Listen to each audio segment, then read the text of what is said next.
Okay guys, we have done the Ping factory, we have done the Ping club fitting. If you've not seen them, make sure you check them out. But now it's time for the tour van. Let's do it, and let's do it now.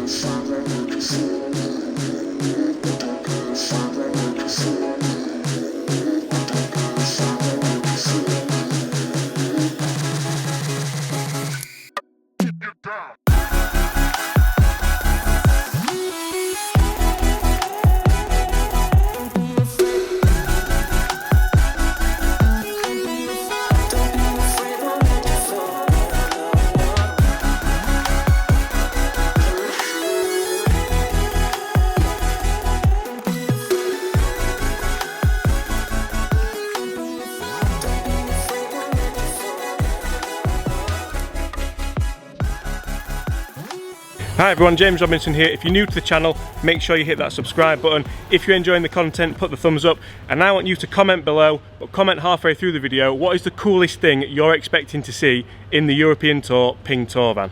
It's probably as far as it goes, it's only on this end of the short, I think. Yeah. James, come in. How are you doing? I'm alright, good. Cheers. Nice to see you. Okay guys, we're now here on the Ping Tour truck. Dominic is going to show us round. Dominic, what do people want to see? Well, firstly, welcome. Yeah, you're right, this is our tour truck. This week we're up at St Andrews for the Dunhill Championship. Always a busy week because there's players coming and going from different venues, but this is our truck, this is our tour truck. Effectively, it's a large workshop where we can do everything on here that we can do in the factory.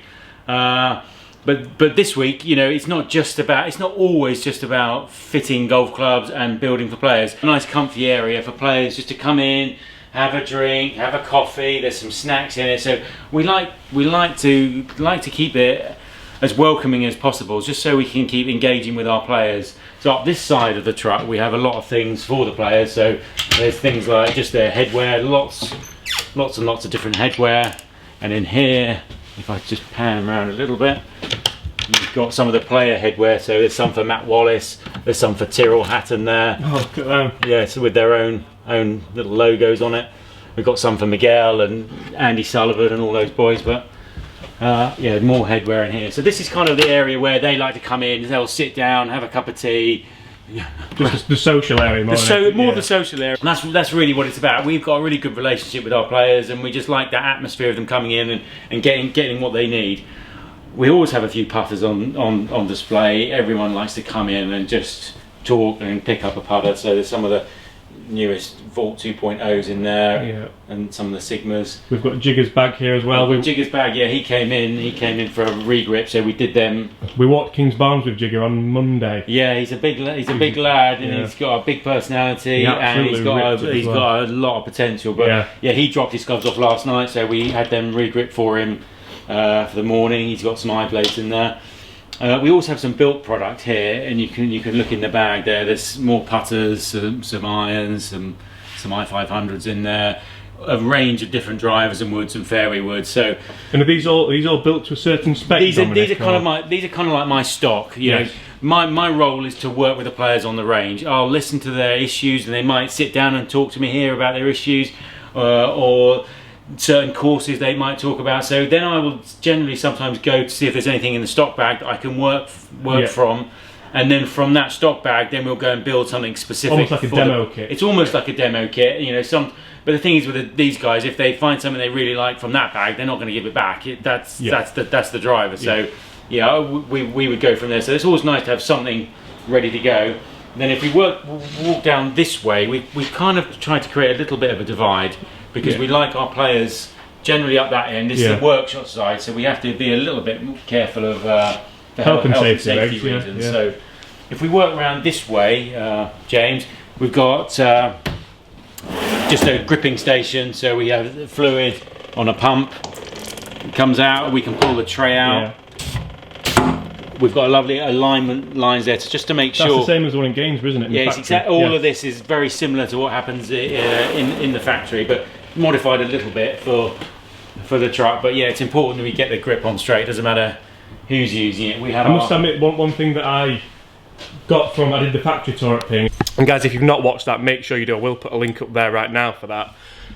The big thing that I saw with that is some brands put grips on horrendously. I'm not mentioning names, but you guys are very, very good at putting grips on. And yeah, we generally use a laser in the factory. Out here we use our eye and we use those alignment lines, but you know, for us we go a little bit further than that because we're trying to, some players have a tendency to want their grip on a certain way or to their eye, so sometimes I might say, oh, square to open, and it's really for me to kind of understand that player over time, what that actually means, square to open, because not everyone sees it the same. So you know, we used to have a couple of players where we used to put an additional line on a slight angle on the plate there, so we knew exactly how they wanted their grips. I guess you're just building personal relationships all the time, aren't you? Yeah, and the more, but this is true with any fitting. You know, if you go to Gainsborough for a fitting, you really need to sit down before you go to the fitting and work out what your real issues are, what you feel like when you're on the tee. You know, what are you worried about? What type of shot do you miss regularly? Where are your errors? Because it's those discussions in the discussion phase of a fitting that really can help the fitter find the best solution for you when you're playing in a competition under pressure. You know, we're working to minimise the risks all the time, the bad shots. And if you understand what that player's bad shot or his tendency is, then it helps you to just tweak what you're building. I always say to people, be it in a lesson, be it in a club fit, be it in anything, what you're hoping to gain from this next hour. Exactly. You tell me what you want and I'll deliver it. Exactly. You'd make a good fitter. So in here we've got just banks of grips. You know, lots of Gold Pride grips, Lankin grips, but a line's been quite popular. With some of our ping putter grips in here.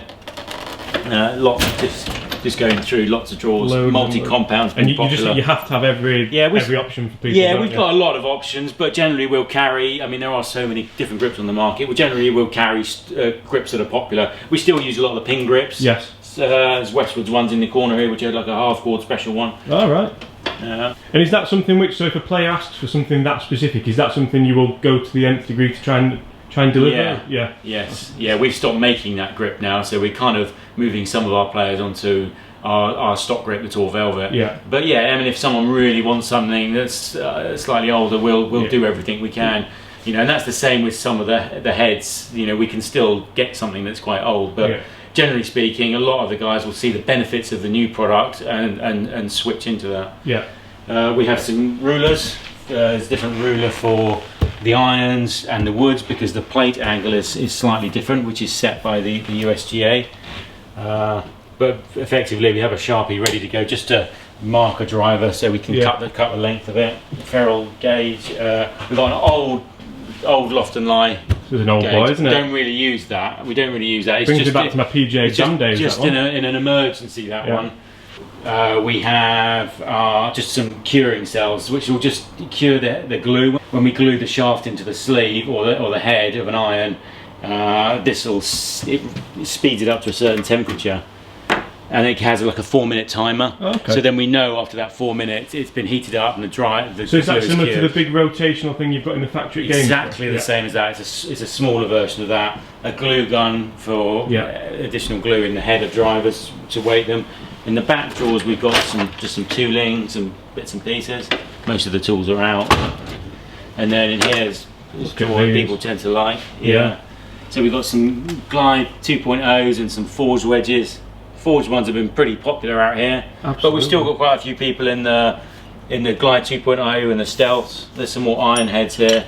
I210. We've got a lot of people using that as well. You know, Westwood, Hatton is a I210 guy. And people like Brandon Stone use that in the long irons. Sullivan uses I210 in the long irons. But yeah, they're all ready to go. Some fresh.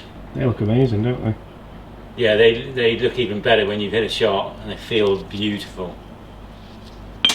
And there's I500s. We've done quite a few with the I500s.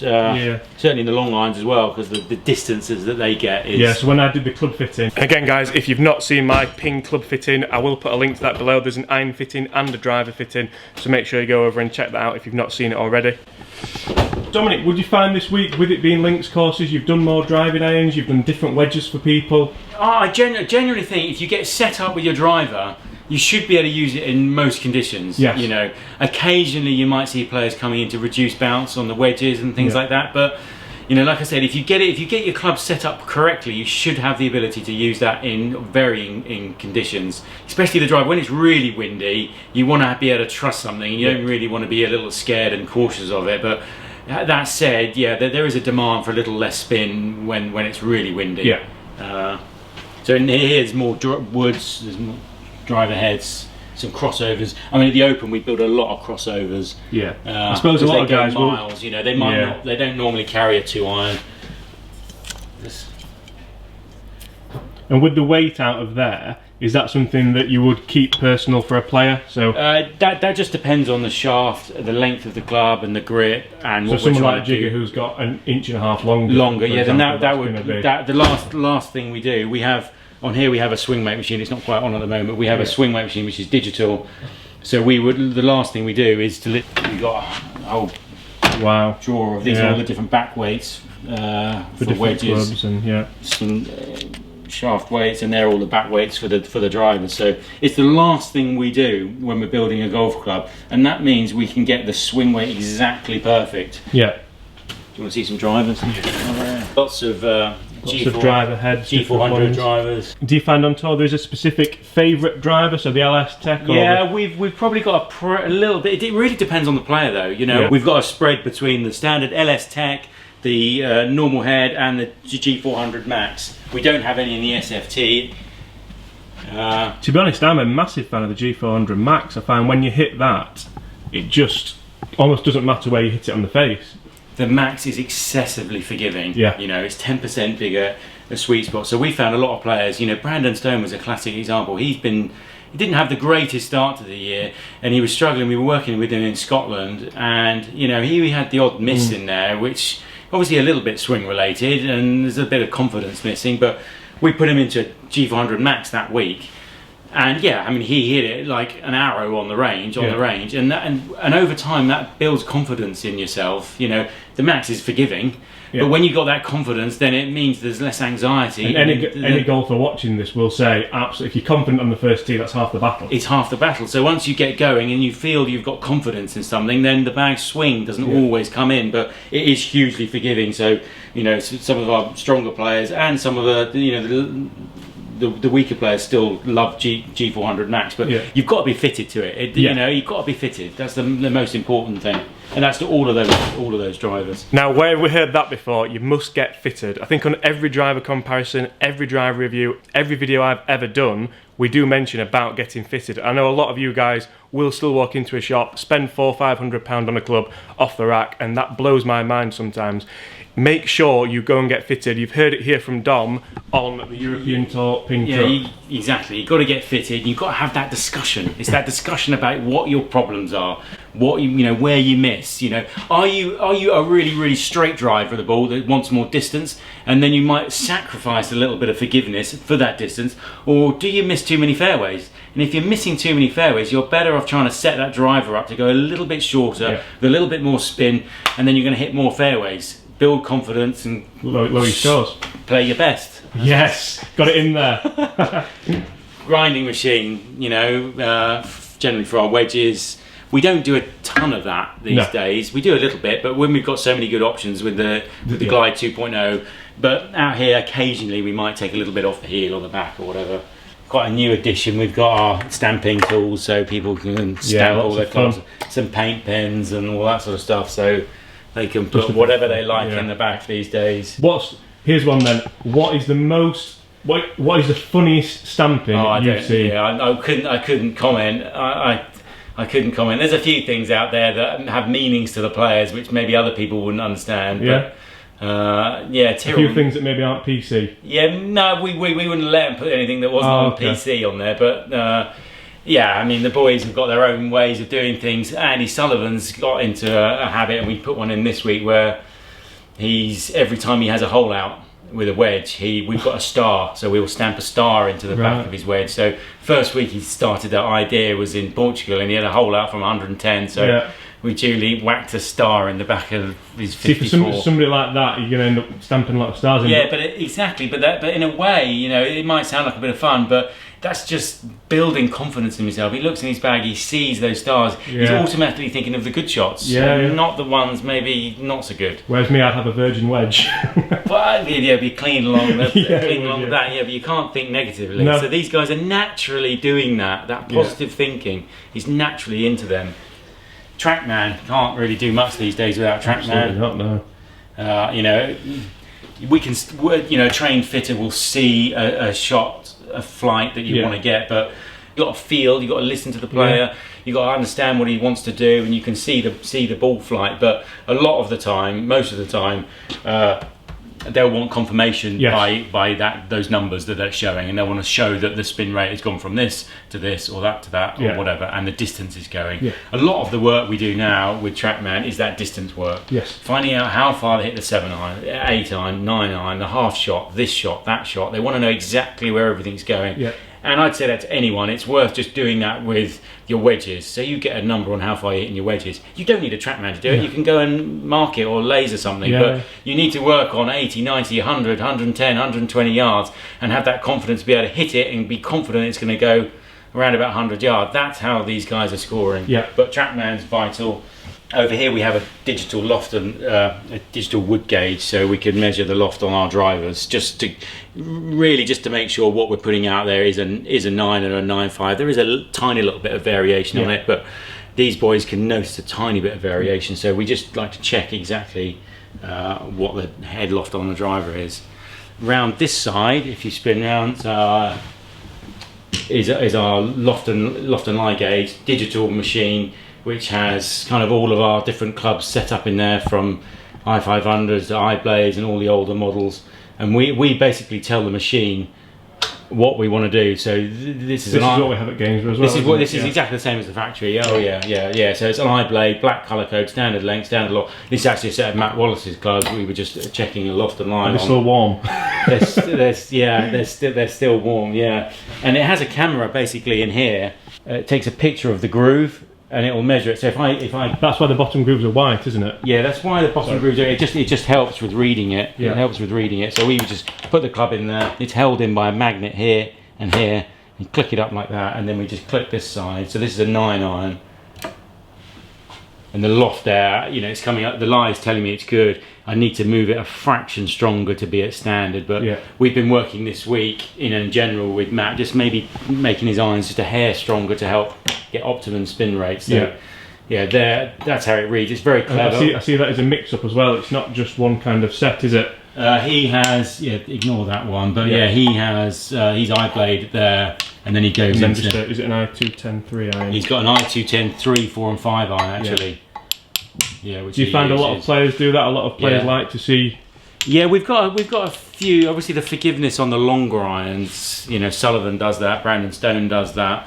They know it's going to go a certain distance, even if they don't quite get it, and it's getting that stat area of where the ball's landing as small as possible. How far does the van travel each season? Is it? I don't know. I'd have to look at the numbers, but we have a few trips. So we're at the Dunhill at the moment, so then we're going to go down to British Masters in Surrey next week, and the truck will leave on Wednesday night and drive down there, and then it's a big one down to Valderrama. But the European Tour, you know, it's changing, as we all know. We're seeing first events in Europe. This truck obviously can't go to Asia and all those places, so this will kind of go from May through to late October, and we'll try and do as many physical events as we can with the truck, because it is a massive help to us. And then outside of that, we're back to working from, I have to take out a bag of clubs and some heads and things like that, and try and assemble as we go. Or what you'll tend to do is you might see a player one week, work with him, and they go, right, okay, let me get that ordered. Let me get that ordered, and we'll do it again the following week or another week. But it does a fair few miles, but not as many as it used to, I would say. Brilliant. Well, Dominic, thank you very much. No problem. Thank you for coming in. Anytime you need anything, come in. But okay, guys, that's it from me. We've been here on the Ping Tour van at the Dunhill Links on the European Tour. If you've enjoyed that video, make sure you put the thumbs up. Comment below, what is the coolest thing you've seen on this van? Is it the Ping Wedge heads? Is it the iron heads? Is it the G400 Max drivers? Let me know. Guys, if you've not subscribed to the channel already, make sure you do. See you soon.